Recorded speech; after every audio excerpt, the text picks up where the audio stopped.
Jigsaw is the next movie we are looking at in this retrospective series on the road to Saw X. Now, I'm going to tell you guys my thoughts on Jigsaw, but let me know yours down in the comment section below. What did you guys all think of Jigsaw? Do you love it? Is it one of your favorites, or is it your worst? Let me know. Smash that like button, click subscribe, and let's talk about Jigsaw right now.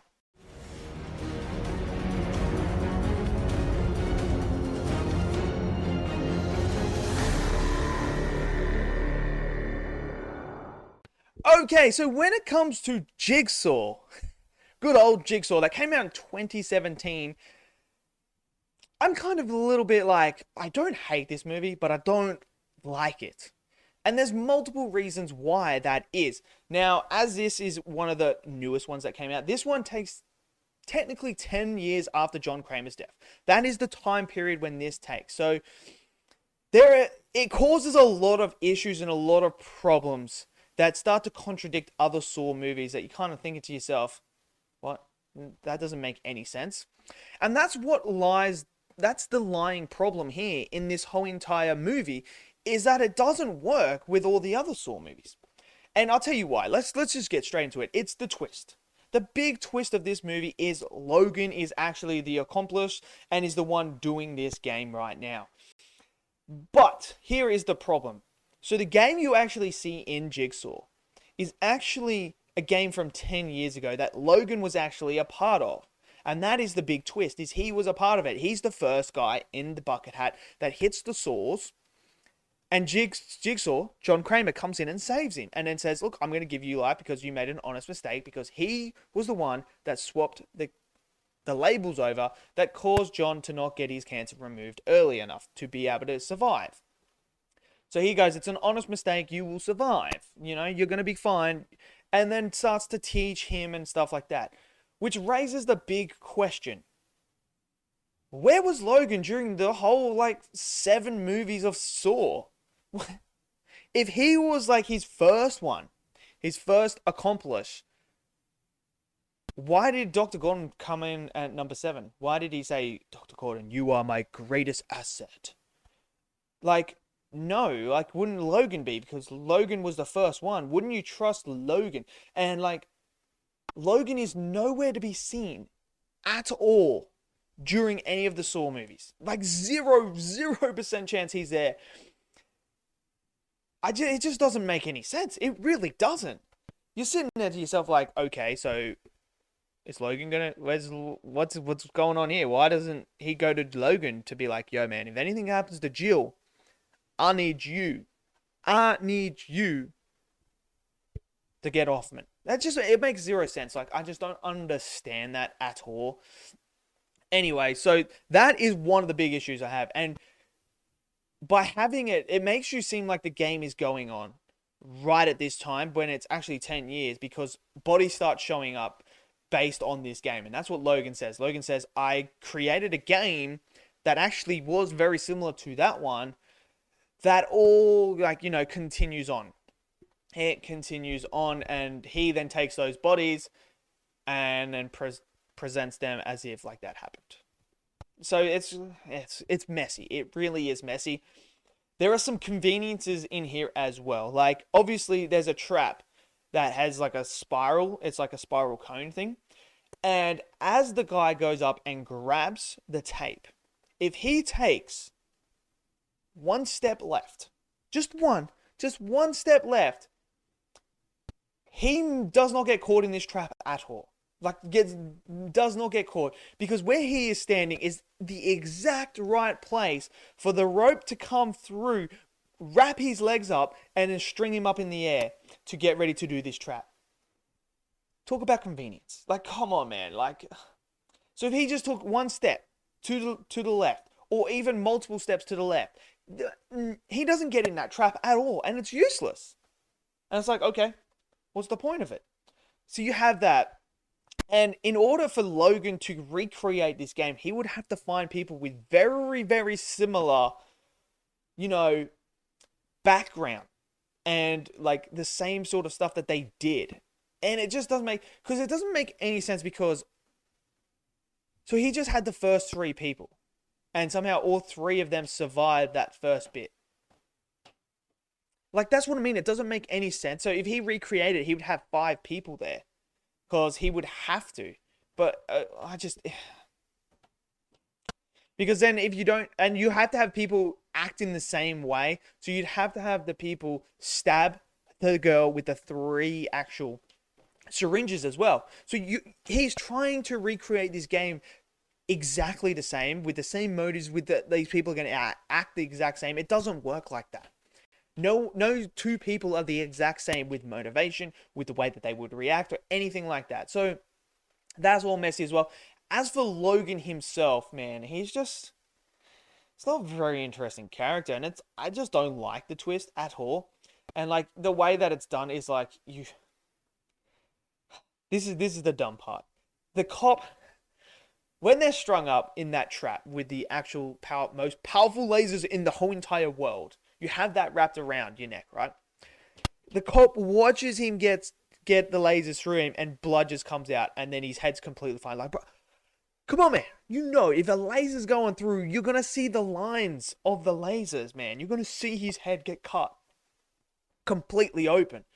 But that doesn't even factor in his mind, where he's like, oh, wait a second, that's not right. It's only when he finally confesses in that and he sees up in the ceiling that he's got laser marks.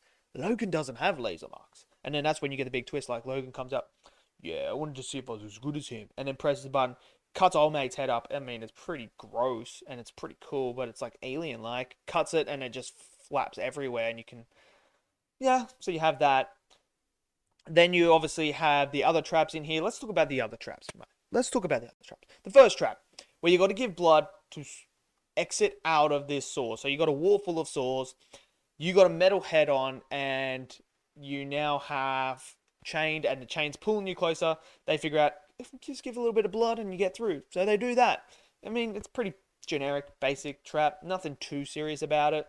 Obviously, the one guy, which we find out is Logan, comes in. He wakes up very late. I mean, I always find it so convenient that they wake up at the same time. It's really funny.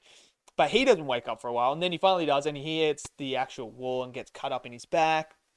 And that's when Jigsaw, John Kramer, comes in and says all that stuff to him. So then we move on to the next trap, where is basically they're about to get hung. The only way that they survive is if the young blonde girl, picks a syringe and stabs herself with it. Because one is saline, I believe, and one is acid, and the other one is the antidote that she is required. So they're about to be hung, all of them, and then the guy just grabs all 3 of them and stabs her with it, and we watch the face and that, it's a cool graphic, like, to see her face like that, bubble and stuff like that, and still move and that, and all cut up, blood and that. Look, it's definitely more gory looking than 7, the final chapter, because of the red blood. The red blood just adds that extra realism to it, where the pink blood in the previous one, just, even though the previous one to me feels like it's more violent, and is one of the most violent Saw films, the pink blood takes away from that. Where here, you see that red blood and you're like, okay, this feels real. And then obviously you have the cone one that I was talking about. You have another guy who... Well, the cone one is where he gets strung up. He's got to go down and grab a brake, like a bike brake, because he sold John Kramer's nephew a faulty bike with faulty brakes, and then he died, and now he's getting punished for that. And he gets absolutely mowed up. And then you have the other one where the guy tries to exit early.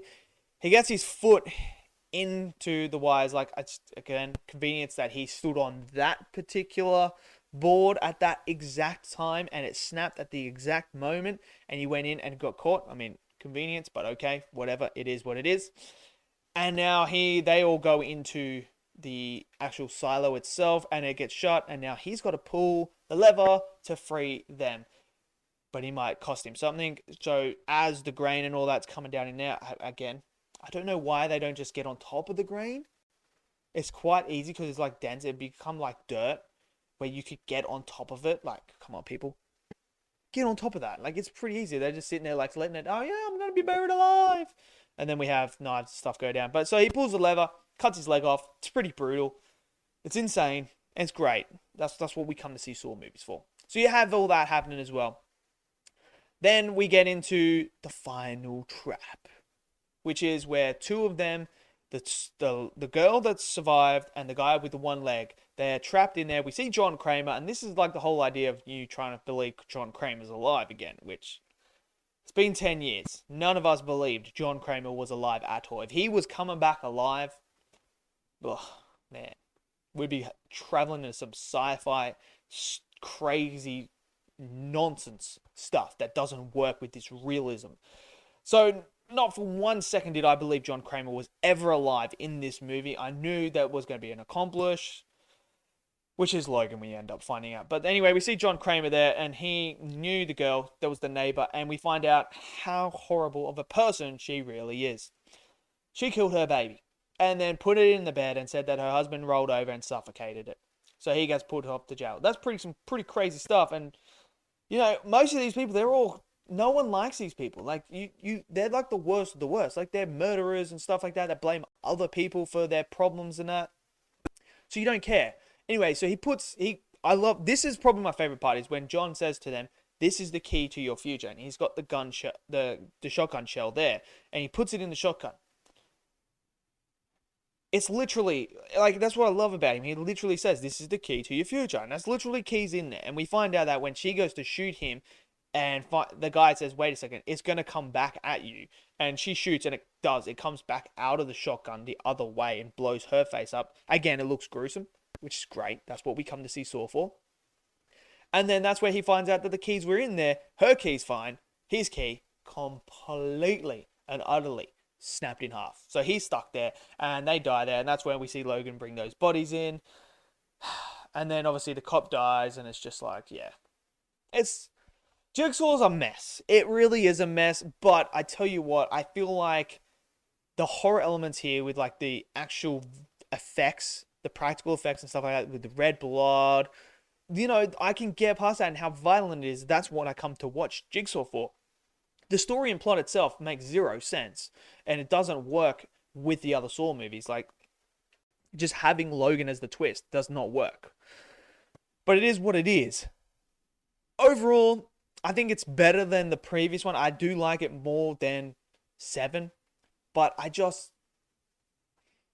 can't put it any higher than that. I think it's definitely in the bottom 2. It's just, it has potential, but they just dropped the ball with it. So yeah, for me, Jigsaw, yeah, I don't hate it, but I don't really like it either. So it's kind of one of those ones. So let me know what you guys thought of Jigsaw. Maybe you guys loved it. If you did, that's freaking awesome. That's awesome, man. I absolutely love it when people love movies that I don't like, because that means we're going to get more Saw movies. Hopefully good ones. So let me know down in the comment section below. Smash that like button, click subscribe, and I'll see you guys next video. Until then, stay safe and peace out.